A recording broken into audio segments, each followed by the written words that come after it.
नमस्कार मंडळी, मी संगीताज रेसिपीमध्ये तुम्हा सर्वांचं खूप खूप स्वागत आहे। आज आपण बनवणार आहोत एकदम खुसखुशीत आणि खमंग ठेपले। तर चला मग साहित्य पाहून घेऊया।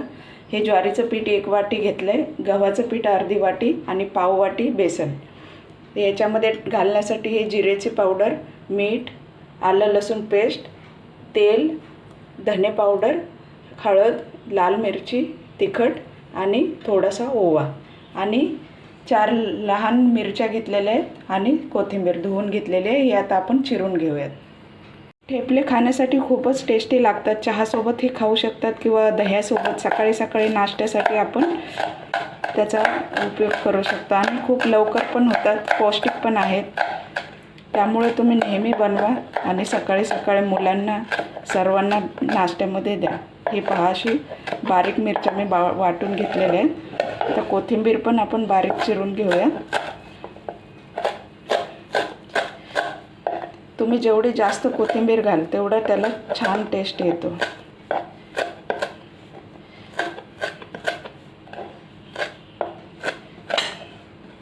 हे पहा, आता कोथिंबीर आणि मिरची कापून झालेली आहे। चला तर मग आता आपण ठेपल्याची कणिक मळून घेऊया। आपण पीठ घालून घेऊया।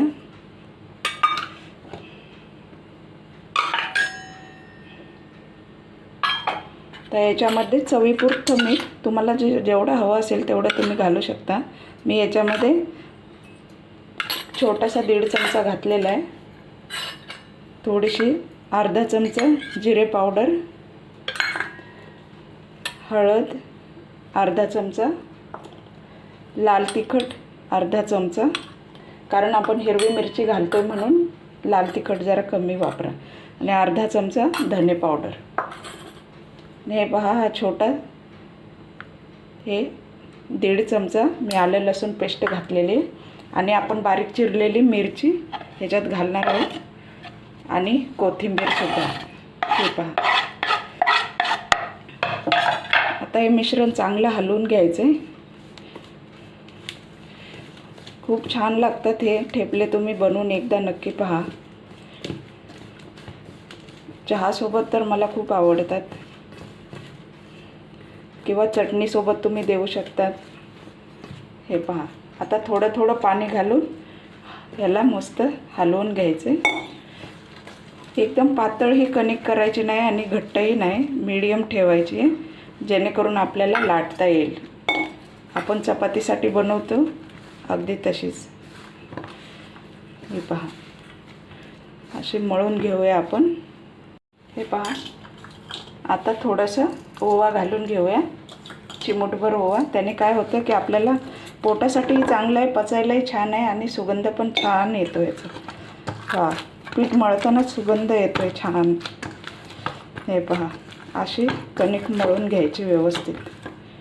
हे पहा, कणिक मळून झालेली आहे। याला थोडंसं तेल लावूया आणि याला झाकून ठेवूया 10 मिनिट, म्हणजे हे पीठ जरा मुरेल। नंतर आपण याला लाटून शेकून घेऊया।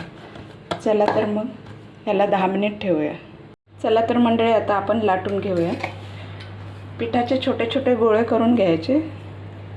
हे पहा, असे थोडंसं तेल लावू शकता।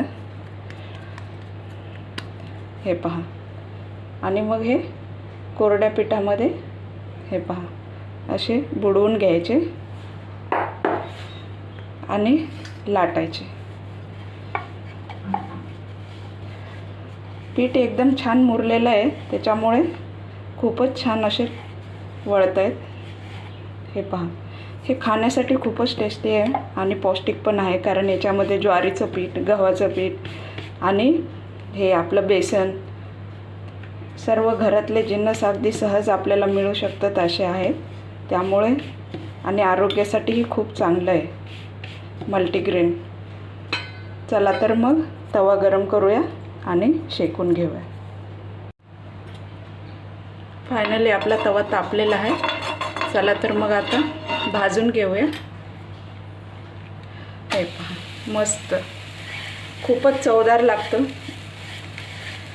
सकाळी सकाळी रोज नाश्त्याला कधी कधी बनवत जा, आठवड्यातून 1-2 वेळा मंडळी। खूपच छान आहे।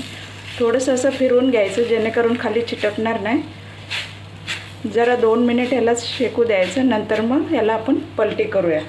घरीच पदार्थ असे बनवून नवीन नवीन रेसिपीज ते खात राहा तर तुमच्याही तब्येतीसाठी खूपच चांगले आहे. हे पहा. आणि हे असं चटपटीत आहे त्याच्यामुळे मुलंसुद्धा अगदी आवडीने खातात. कोणाला दही आवडत नसेल तर चहासोबत द्या किंवा चटणीसोबत. ते छान शेकलंय. जरा मंद आचेवर शेकून घ्यायचं जेणेकरून करपणार पण नाही आणि छान शेकून पण निघेल. हे पहा. आता तेल लावून घेऊया दुसऱ्या साईडला पण. खूपच खमंग सुगंध येतो आहे. खूपच छान. आणि याच्यात आपण बेसन घातल्यामुळे काय होतं की ह्याला खुसखुशीतपणा पण येतो आणि थोडासा क्रिस्पीपणा पण येतो आणि टेस्ट पण छान अशी लागते. जरासे खरपूस जरासे भाजायचे स्लो मंद आचेवरती.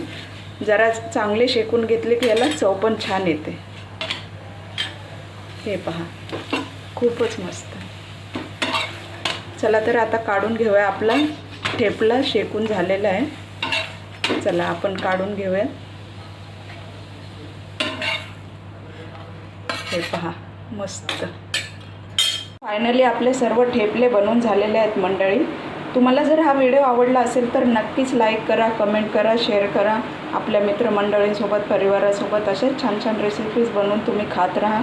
बघा खूपच छान खुसखुशीत झालेले आहेत. हे पहा. खूपच मस्त स्वादिष्ट. खूपच छान सुगंध येतो आहे. हे तुम्ही दहीसोबत सर्व करू शकता किंवा चहासोबत पण देऊ शकतात. तर चला तर मग पटकन माझ्या चॅनलला सबस्क्राईब करा आणि भेटूयात पुढच्या अशा चमचमीत रेसिपीमध्ये. चला थँक्यू.